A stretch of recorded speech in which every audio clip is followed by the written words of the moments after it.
میں آسمان کی طرف سر اٹھائے حضور اللہ سے التجائیں کر رہے تھے۔ مجھے دیکھا تو ارشاد فرمایا، عائشہ کیا تم نے یہ سمجھا کہ اللہ کا رسول تم سے زیادتی کرے گا؟ فرماتی ہیں میں نے عرض کی، یا رسول اللہ صلی اللہ علیہ وسلم، میں یہ سمجھا شاید آپ کسی زوجائے محترمہ کے حجرہ میں تشریف لے گئے ہیں۔ فرمایا آج لیلۃ النصف من شعبان، شعبان کی 15ویں رات ہے، درمیانی شب ہے۔ اس رات کو اللہ تعالی جل شانہ آسمان دنیا پہ نزول اجلال فرماتا ہے اور قبیلہ بنو کلب کی بکریوں کے بالوں سے زیادہ لوگوں کو جہنم کی آگ سے آزاد کر دیتا ہے۔ قبیلہ بنو کلب عرب کا بہت بڑا قبیلہ تھا جو بھیڑ بکریاں پالتے تھے اور لاکھوں کی تعداد میں ان کی بکریوں اور بھیڑوں کے ریوڑ تھے۔ تو اس قبیلے کی بکریوں کے بالوں سے بھی زیادہ گناہ گاروں کو جہنم کی آگ سے آزاد کر دیا جاتا ہے۔ تو یہ وہ بابرکت شب رحمت ہے، شب نور ہے، جس کے دامن میں اتنی برکتیں ہیں کہ کوئی محروم نہیں رہتا۔ صرف وہ بد نصیب لوگ جو شرک میں مبتلا ہیں، جو سخت کینہ پرور ہیں، جو قطع رحمی کرتے ہیں، قاتل ہیں، عادی شرابی یا بدکار ہیں، انہیں اس مبارک رات میں محروم رکھا جاتا ہے، ورنہ اللہ کی رحمتوں کا عموم اس بابرکت راتوں میں اس قدر ہوتا ہے کہ کوئی گناہ گار جو اس کے حضور ہاتھ دعا کے لیے اٹھاتا ہے اور اپنا دامن پھیلا کے اس کی رحمتیں مانگتا ہے، اسے محروم نہیں رکھا جاتا، بلکہ اللہ سب گناہ گاروں کو جہنم کی آگ سے آزاد کر دیتا ہے۔ ایک روایت میں آتا ہے کہ اللہ لیلۃ النصف من شعبان، شعبان کی 15ویں رات کو آسمان دنیا پہ اپنی رحمتوں سے جلوہ گر ہوتا ہے اور فرماتا ہے کوئی رزق مانگنے والا، میں اس کی جھولیاں بھر دوں، ہے کوئی مغفرت طلب کرنے والا، میں اس کے گناہ معاف کر دوں، ہے کوئی مجھ سے عافیت مانگنے والا، میں اس کو عافیتوں سے نواز دوں، ہے کوئی فلاں چیز مانگنے والا، ہے کوئی فلاں چیز مانگنے والا، اس کی رحمتیں آواز دیتی ہیں اور یہ آواز غروب آفتاب سے لے کر کے طلوع فجر تک مسلسل بندوں کو دی جاتی ہے، اور بندے اس کے حضور اگر دست طلب دراز کریں، اپنی جھولی پھیلائیں، تو اللہ تعالیٰ ان کو ان کے مانگنے سے بھی زیادہ عطا فرماتا ہے۔ اس امت کو اللہ تعالیٰ نے اس طرح کی راتیں دے کر کے مغفرت، بخشش، غفران اور رحمتوں کی فراوانی نصیب کی ہے۔ میرے حضور نے ارشاد فرمایا، ایک شخص صبح سے لے کے ظہر تک مزدوری کرتا ہے، اس کو ایک قیراط ملتا ہے۔ ایک ظہر سے لے کر عصر تک مزدوری کرتا ہے، اس کا وقت تھوڑا ہے لیکن اس کو بھی ایک قیراط ملتا ہے۔ اور تیسرا شخص عصر سے لے کر مغرب تک مزدوری کرتا ہے، اس کو 2 قیراط ملتے ہیں، جبکہ اس کا وقت دونوں سے کم ہے۔ فرمایا پہلی مثال یہود کی ہے، دوسری مثال نصارہ کی ہے، اور تیسری مثال میری امت کی ہے کہ اس کو تھوڑے عمل پر زیادہ ثواب دیا جاتا ہے۔ تو یہود اور نصارہ نے اس پہ برا منایا، تو حضور علیہ السلام نے فرمایا کہ اللہ نے ان کے اجر میں تو کمی نہیں کی، لیکن مسلمانوں کو زیادہ اجر دے دیا، تو یہ اس کی کرم نوازی ہے۔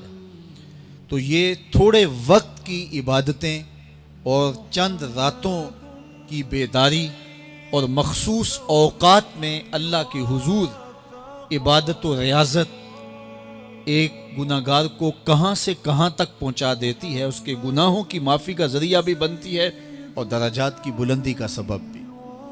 دیکھیے لیلۃ القدر ایک رات 1000 مہینے کی عبادتوں سے بہتر قرار پاتی ہے۔ اسی طرح دیگر مواقع ہیں کہ اللہ تعالیٰ اس امت کے لیے رکھے ہیں، رحمت رب بہانہ می طلب، اور یوں بھی پڑھا گیا رحمت رب بہانہ می طلب۔ اس کی رحمتیں قیمت نہیں مانگتی اور اس کی رحمتیں بہانہ تلاش کرتی ہیں، تو وہ اپنے بندوں کو بخشنے پہ آمادہ ہے اگر وہ اپنا دامن طلب پھیلائیں۔ قرآن مجید میں ایک مقام دیکھیے کتنا دل آویز ہے، فرمایا ما یفعل اللہ بعذابکم، اللہ تمہیں عذاب دے کے کیا کرے گا؟ اس کی یہ چاہت نہیں ہے کہ تمہیں عذاب میں مبتلا کرے، اس کی چاہت یہ ہے کہ تم اس کی چوکھٹ پہ آؤ، جھولی پھیلاؤ، اس سے خیرات اور رحمت مانگو، اور وہ تمہارے ماضی کے سارے گناہ معاف کر کے، ساری غلطیاں معاف کر کے تمہیں اپنی رحمتوں سے مالا مال فرما دے۔ تو وہ بندوں کو بخشنے پہ، بندوں کی مغفرت کرنے پہ آمادہ ہے اور اس کی رحمتیں بہانے تلاش کرتی ہیں۔ اللہ اکبر۔ اور دوسری جانب اس کے بندے، اس کے مملوک، اس کی مخلوق، اور مخلوق کی گناہگار اور نیکوکار اس کی رحمتوں کے طالب ہوتے ہیں، بلکہ وہ گناہ کرنے کے بعد جب معافی مانگتے ہیں تو اللہ کو یہ معافی بہت پسند ہے۔ معافی مانگنا، اس کے حضور اپنے دامن کو پھیلانا، وہ اس کو بہت زیادہ محبوب ہے۔ انسان کی فطرت کے اندر گناہ رکھا گیا ہے، آگ، ہوا، مٹی، پانی، یہ ان 4 چیزوں کا مرکب ہے۔ اس کے جو عناصر ہیں اس میں کبھی اعتدال قائم نہیں رہتا اور اس سے گناہ سرزد ہو جاتے ہیں۔ گناہ کرنے کے بعد بندے کا اس گناہ پہ اصرار کرنا، اڑ جانا، ضد کرنا، توبہ نہ کرنا، اللہ کو یہ پسند نہیں۔ لیکن اگر اس سے گناہ سرزد ہو جائے تو پھر وہ توبہ کر لے تو اللہ کو یہ بہت زیادہ پسند ہے۔ جو اس سے ہو سکے نیکی وہ اللہ کے حضور پیش کرے، لیکن اس کے اندر جو شر رکھی گئی ہے، اس کے اندر جو قوتیں گناہ کی رکھی گئی ہیں، اس سے اگر اس سے گناہ سرزد ہو جائے تو پھر وہ اللہ سے توبہ کرے، اللہ کی طرف رجوع کرے، تو اللہ اس کی توبہ کو نہ صرف قبول کرتا ہے بلکہ اس کے گناہوں کو معاف کرتا ہے اور گناہوں کو بدل کے نیکیوں میں تبدیل کر دیتا ہے۔ جب گناہ نیکیوں میں تبدیل ہو گئے تو جتنا بڑا گناہ گار تھا اتنا بڑا نیکوکار ہو گیا۔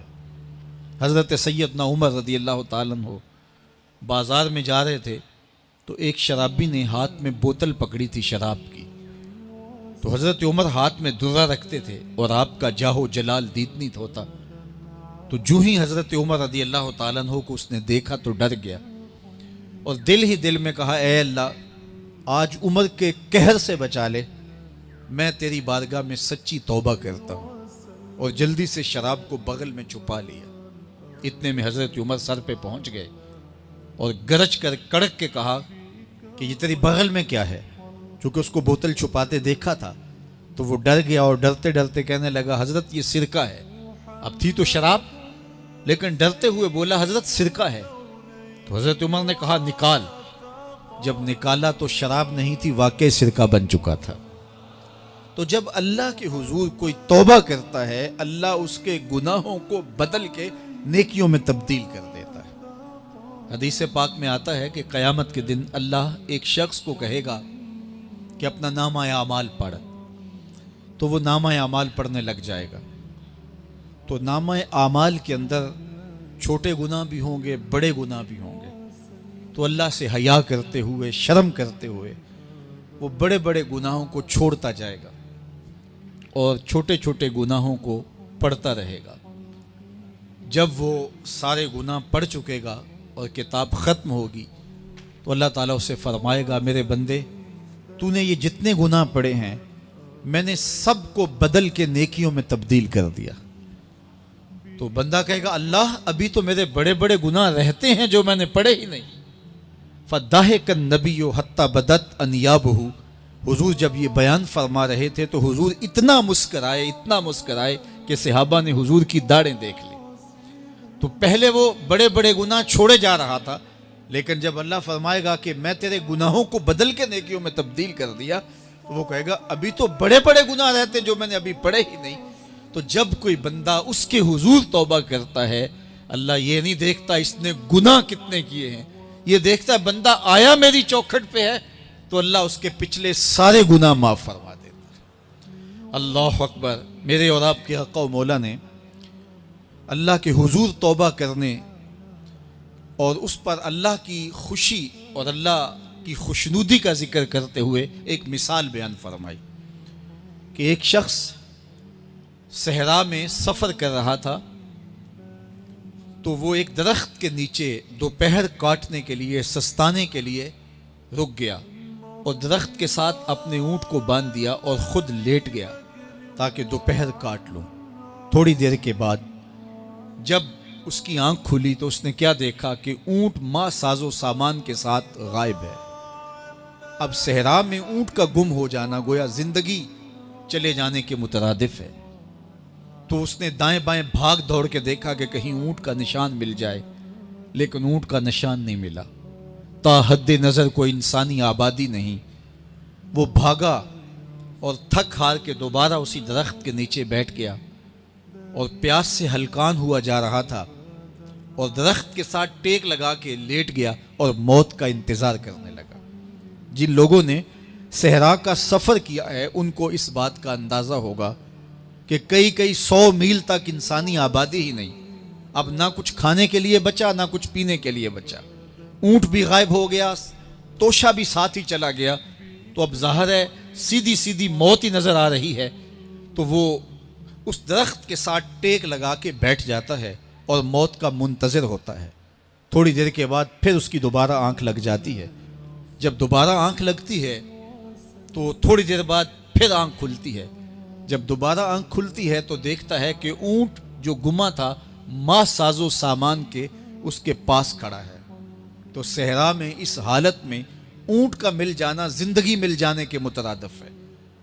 تو وہ اتنا خوش ہوا کہ خوشی کی انتہا نہ رہی، بلکہ مسرتوں کے ہجوم میں درک گیا اور کہنے کیا لگا، اللہم انت عبدی و انا ربک. اے اللہ تو میرا بندہ اور میں تیرا رب. کہنا تو یہ تھا کہ تو میرا رب اور میں تیرا بندہ، لیکن مسرتوں کا ہجوم ہی اتنا تھا، خوشیوں کا ہجوم ہی اتنا تھا کہ زبان پہ قابو نہ رہا. کسی کے آنے سے ایسے ہوش اڑے ساقی کے، شراب سیخ پہ ڈالی اور بوتل میں کباب. کہنا یہ تھا اللہم انت ربی وانا عبدک، لیکن اس قدر خوش ہوا جب بھی تیری قربت کے امکان نظر آئے ہم اتنے خوش ہوئے کہ پریشان نظر آئے. تو کہنا یہ تھا کہ اے اللہ تو میرا رب اور میں تیرا بندہ، لیکن خوشیوں کے ہجوم میں وہ کہتا ہے اللہم انت عبدی وانا ربک. اے اللہ تو میرا بندہ اور میں تیرا رب.